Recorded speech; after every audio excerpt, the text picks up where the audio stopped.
It's the largest warship in the world. On the high seas, it stands unrivaled. And for its very first deployment, the aircraft carrier USS Gerald R headed from North America to Europe, making the transatlantic journey to train alongside NATO allies.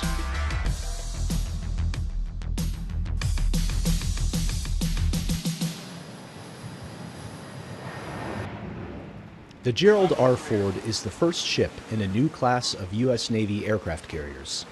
It's a nuclear-powered, technologically advanced floating airfield with enough firepower to deter potential adversaries on site.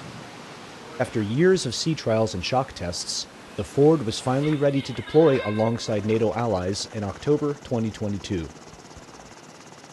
The journey across the Atlantic begins in Halifax, Canada.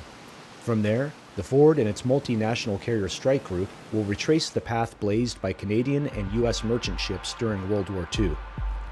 Over 80 years ago, Canadians, Americans, and our allies fought together across the Atlantic to secure the sea lines of communication.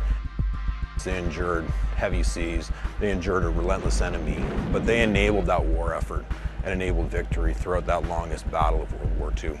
And today we continue that tradition. From there, the aircraft carrier evolved, growing in size and strength. Nuclear power plants gave them global range, while the advent of steam-powered catapults let them launch heavier fighters. Aircraft carriers were soon a common sight in Allied navies, including France and the United Kingdom, with a strike group of warships accompanying them. These ships carry powerful weapons of their own, but their main mission is to defend the carrier against attack. Protected by this ring of steel, the carrier can sail almost anywhere. If I had to capture what a carrier strike group is, I would describe it simply as the centerpiece of power projection. We operate self-sustained, independent, and can go anywhere globally to wherever we need to go at the drop of a hat. Commissioned in 2017, the USS Gerald R. is the first ship in a brand new class, and, according to the U.S. Navy, the most technologically advanced carrier to ever set sail. But what makes it different from what came before? Our propulsion plant is all new electrical distribution system. Smaller crew, intended for less maintenance. We're excited about the new technologies that Ford brings to the table. The most prominent ones are the electromagnetic aircraft launch system and the advanced arresting gear. Most aircraft carriers launch jets off their flight decks with catapults powered by steam. But you won't see any hot air coming off the Ford's flight deck. This ship uses an electromagnetic launch system to get its jets airborne. When it comes to these new catapults, there's more than meets the eye. We can shoot aircraft at a wider range in terms of weight, and we anticipate using more unmanned vehicles in the coming years. Those might be lighter than the strike fighters that we're shooting right now. And we anticipate less stress on those aircraft, less lifetime cost on the aircraft. But when it comes down to it, the most important thing on an aircraft carrier is the aircraft. Embarked on the Ford is Carrier Air Wing 8, which includes approximately 60 aircraft. From strike fighters to surveillance aircraft and helicopters, each airframe has a role. You can almost think of it like a football team. You have layers of defense, you also have layers of offense. They all have to work together in order for that play to succeed. While a fully loaded flight deck is certainly impressive, those planes can't fly without pilots. Far from the cocky aviators of Top Gun fame, today's fighter pilots embrace a different mindset. We definitely subscribe to a bit of a work hard, play hard mentality, but really what we end up looking for is somebody who is humble, credible, and approachable. The naval aviators of Strike Fighter Squadron 37, the Raging Bulls, trained to fly everything from bombing raids to combat air patrols to acting as flying gas stations for other fighters. What does an ordinary day look like in this less than ordinary job? About an hour prior to your takeoff, you're going to go get kitted up, get all your flight gear on, and then it's time to go up to the flight deck. So the flight deck is always a very dynamic and quite dangerous place, so you kind of have to be strategic. Once you're in the airplane, a whole bunch of checks to do between your systems and the ship. It's a whole lot of work leading up to that catch shot, which is the moment that you've been waiting for. The defining trait of a naval aviator is the ability to land on a small, floating runway in the middle of a very large and very unforgiving sea. To accomplish this feat, the Hornets use a tailhook to snag a thick steel cable, bringing 20 tons of metal to a dead stop in a matter of seconds.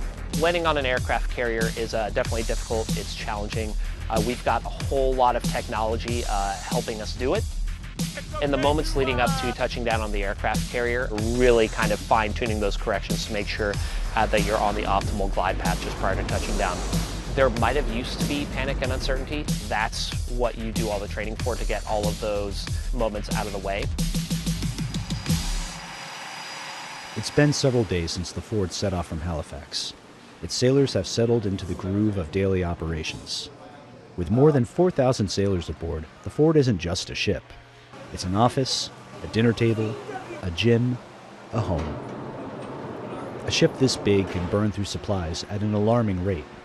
To top off its stocks, the Ford must conduct replenishments at sea, a complicated operation where pulleys and helicopters ferry across everything from jet fuel to air-to-air missiles to mail from home. The journey, referred to by sailors as an underway, can be long, and routine can lead to tedium. But the mission is more than worth the effort. Being at sea for a long period of time, it does get a little stressful sometimes. You have to find ways to be able to relieve stress, whether that be going to the gym, decompressing, having conversations with other people and friends. We have to make that camaraderie and be able to get to the finish line of the mission. The Ford has crossed the Atlantic to arrive off the shores of Portugal. Sailing alongside it are ships from 6 NATO allies.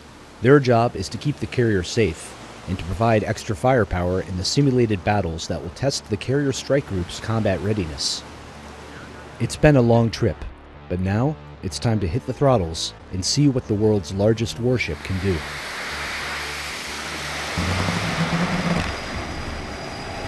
Day and night, the flight deck is busy as jets launch on training missions that simulate air interceptions, surface strikes, and anti-submarine warfare.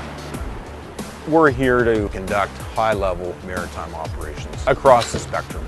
We're here to showcase the Gerald R Ford and then integrate allies and partners. No nation can truly stand on their own.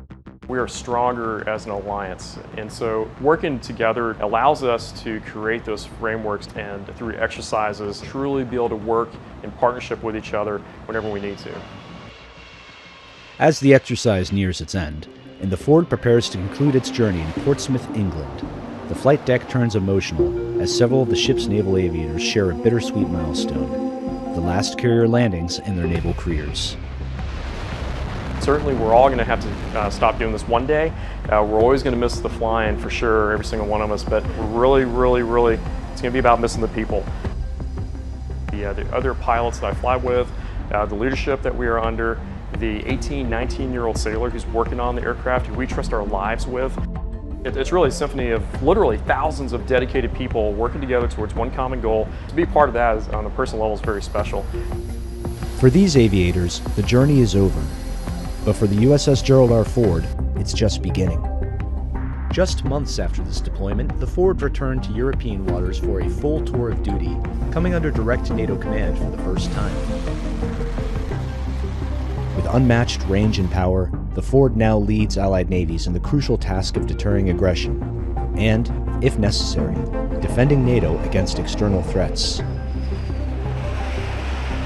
In these uncertain times, the world's largest warship is on watch in Europe and on guard.